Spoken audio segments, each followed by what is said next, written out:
Well, hello. Hope you're having a good weekend and welcome to Newsmakers. I'm Dan Cummings. You know, local farmers and the entire local agricultural economy could be getting a big boost thanks to a brand new development this week in Canastota. They cut the ribbon on a warehouse and processing center for Central New York Hemp Processing.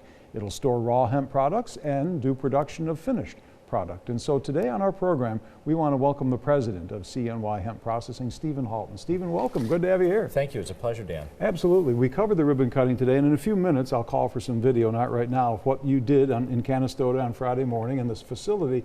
But tell me a little bit about how and why you got into this business. Well, I've been in the agricultural industry for a while. I was a farmer. We have some beef cattle and do hay and whatnot. And I would love to get into, or I wanted to get into the hemp industry. I wanted to start growing hemp. But quickly I realized that it was important to create a market for this whole hemp industry. So that was my take on this, getting into the hemp. And the market appears to be there. Now let's define our terms, because I know we're going to talk a lot about hemp and the product and the fiber in the next half hour, and also a related sister, which it's not. Let's first of all tell us what hemp is not. Hemp is a variety of the cannabis plant, grown largely for industrial fibers and other uses that we'll talk about.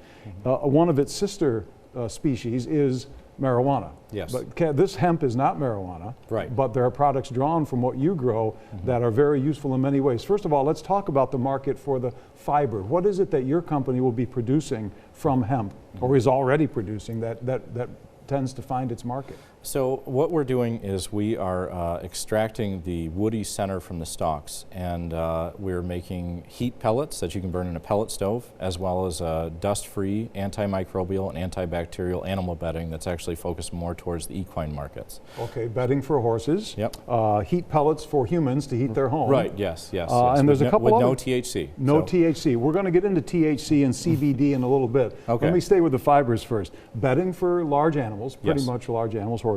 Heat pellets for humans to heat their home, because apparently the heat pellets that come from hemp are very effective and efficient heating. Yes. Go into wood pellet stoves? Yes, they are. Yep. The BTUs are comparable, and they're actually a cleaner burning pellet versus the wood. But we're not trying to compete with the wood industry. We're just trying to create a little bit of relief on the wood industry, or the forestry industry. Then there also, you make seed cake for livestock. The seed of the hemp plant is very valuable in many ways. Tell me about this seed cake product that is a feed for livestock? Well, we're working on doing research as far as the seed cake goes. We're not producing a product for animal feed per se right now. We're just working on doing the R&D work with that product. Would the same apply for the raw seed oil? Because I saw on your website that and this gets a little bit towards that CBD product. The seed of the hemp plant produces some oil, which has a variety of applications. Yes. You're looking at that as well? Yes. Down the road. No, we do have the oil press.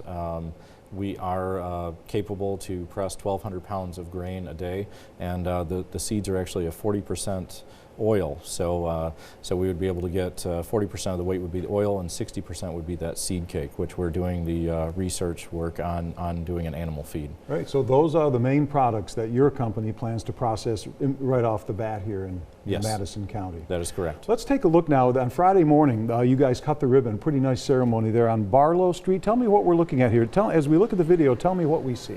Well, we actually are looking at our fiber processing line right now.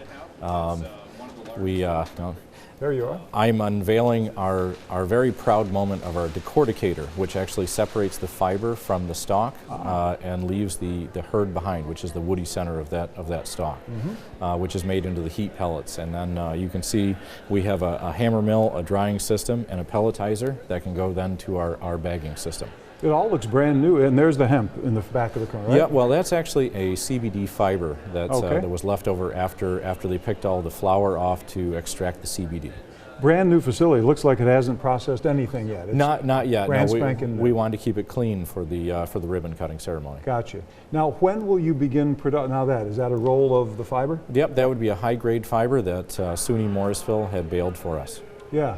And I know Morrisville is a partner with you in your project. Yes, right? Yep. Actually, Jennifer Gilbert Jenkins and her entire team over there at SUNY Morrisville has been instrumental in our business. Now, this facility, is it in proximity to some of the lands and the acreage where the hemp will be grown? Who's growing the hemp for you? I've been working with 13 local farmers in the Madison County area, but also we've reached all the way out to Watertown and Buffalo area as well to be able to truck some of their grain, which will later press into the oils. Now, why do you feel there's such potential for this market? I think that since it's such a historical product, you know, such a historical crop, that it's really nice to see this blooming back up into today's society. And there's just so much room for advancement to build this industry. So it's been very exciting. Yeah, and when you say recent history, I think about 20 years ago was the rebirth, and very recently in this country, the new Farm Bill, the new congressional approved Farm Bill allowed the growing of industrial hemp for these purposes. Before that, there was a technicality that didn't make it legal, right? Right. Well, it was a bit of a research pilot program. Yeah. So, and I actually thank New York State for taking the time and initiative to focus on that hemp pilot program, because I think it's very valuable not only for New York State but for the entire United States. Yeah. And the hemp pilot program, is that providing some seed money, if you will, for your project as well? No, I wish it did. Yeah. But it's helped out a little bit more of the farmers, as it should. Sure. You know, because I would rather see those farmers the flourish. farmers get the state. They did for a little while. Yeah. But now the program's changed a little bit. But, is it grown in the regular growing season? Hemp? You plant it in the spring and it grows year round? It depends on which variety that you grow as far as which time that you plant it, but generally it is planted in the spring and harvested in the fall. We've got a lot more questions and answers to harvest. We're just getting started with Steve Halton from CNY Hemp Processing. Don't go away, take a quick break and come right back on Newsmakers.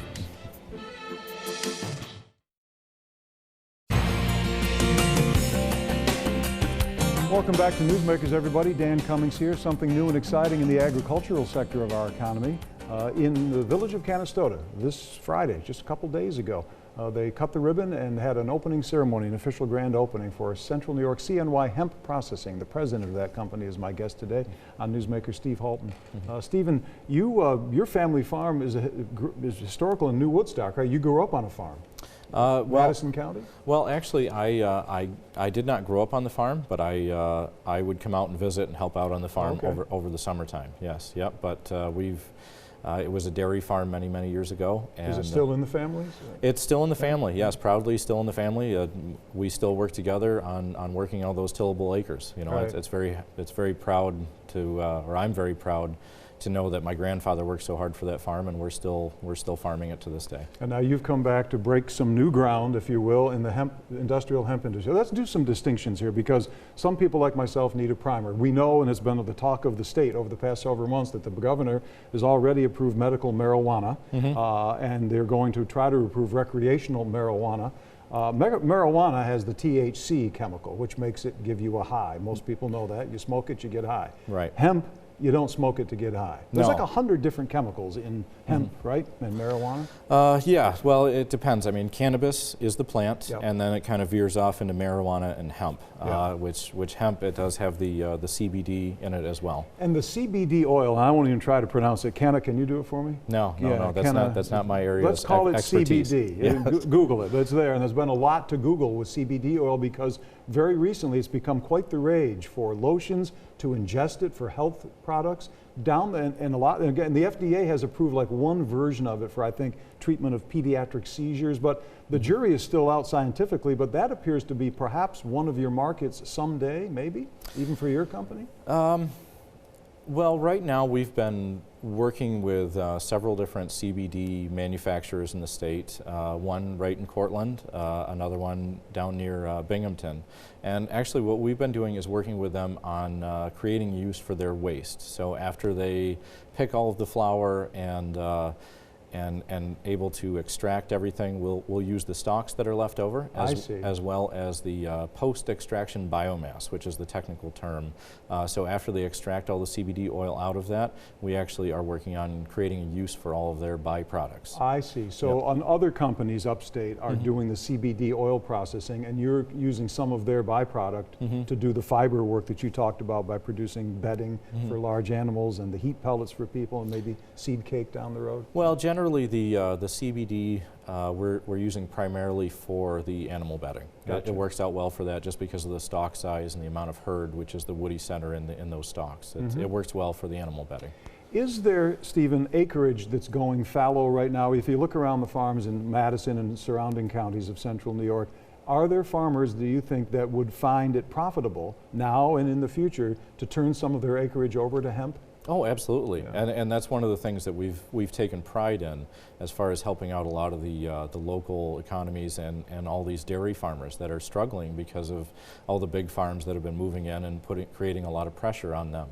So by putting in a little bit of hemp, maybe 20 or 30 acres, the profit margins are there to where they can still stay sustainable and hopefully beat some of these bad milk prices. Yeah, right. Now, do you think the products you've mentioned for your company, the bedding for large animals, the heat pellets, seed cake, maybe some of the raw seed oil down the road, that those markets will be big enough to not only sustain your processing facility, but also to sustain a large growing business in central New York to actually grow the hemp plant? I would like to think so. I know that my business will be sustainable because I know that there are new applicants, hundreds of applicants every year that want to grow hemp. So that's very promising in my eyes. But I mean, it's just been so nice to work with all these farmers and just helping the farmers out and working towards just a whole hemp economy. Right, and when you talk about helping the farmers, are the fields that they have now, a lot of farmers grow hay, or they'll grow the corn, or they'll grow whatever they need for their cattle. Is there a lot of land laying vacant right now that could be tillable for hemp? Well, there are a lot of farmers that are sitting on property and they don't know what they want to do with it. So I mean, that is an option. I don't really want to take away from those farmers being able to produce enough feed for their animals, but at least it would be able to supplement their income, I guess. It would be nice to see some of these fallow properties turning into hemp. I would love to see that happen. And is it hard to grow? Do you know? I'm not a farmer. I mean, I'm not, so I wouldn't even know if you told me the wrong answer. But when you talk about plant, it just comes from a seed. So you seed the field like you would with any other plant. Correct. Yes, it's seeded similar to hay. It depends on what variety that you grow as far as the harvesting process, whether you grow a grain variety and it's harvested with a combine or a big harvester, or if you grow a fiber variety, then that would be harvested with similar to haying equipment.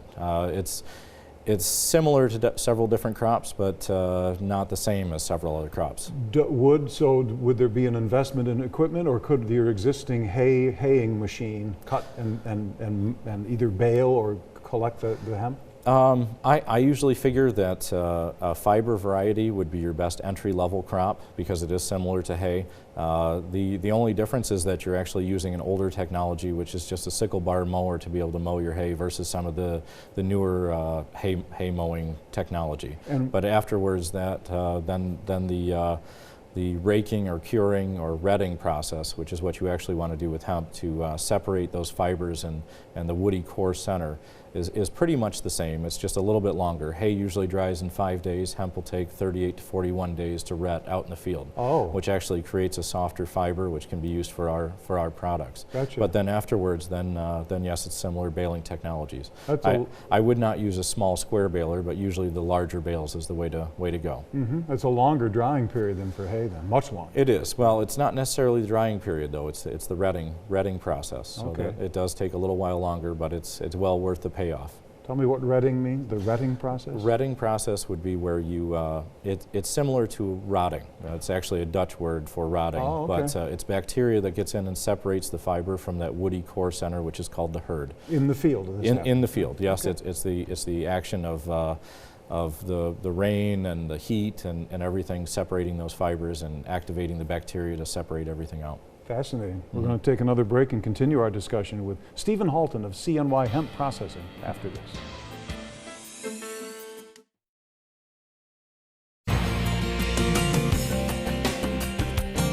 All right, back on Newsmakers with Dan Cummings and my guest, the president of CNY Hemp Processing, Stephen Halton. Stephen, I want to take a look at the pictures we saw 8, 10, 12 minutes ago. Tell me, you broke ground and now you've built and cut the ribbon Friday on this processing plant in Canastota. This is hemp, right? What are we looking at here? Yep, this is actually a chopped up CBD stalks that we'll be making into animal bedding later on. CBD is, obviously this is a variety of the cannabis plant, hemp, and this is your processing facility on Barlow Street in Canastota. Exactly where is this? Barlow, locate it for me. It is right off of Main Street. We're the last building on the right-hand side of Barlow Street, just past Dutchland Plastics, which just opened up. So, okay. And they've been great to work with and work next door to. Close to good transportation. Obviously, the thruway is not too far from where you are. That was a key point to the location, and the mayor, Carlo DeShaw, being very supportive of the whole project as well. Yeah, and you're going to turn hemp into these products, including bedding for large animals, heat pellets, because the fiber is so effective, right? This is almost like, I'm told, if you put it into textiles. Will any of your hemp product, can they go into textiles?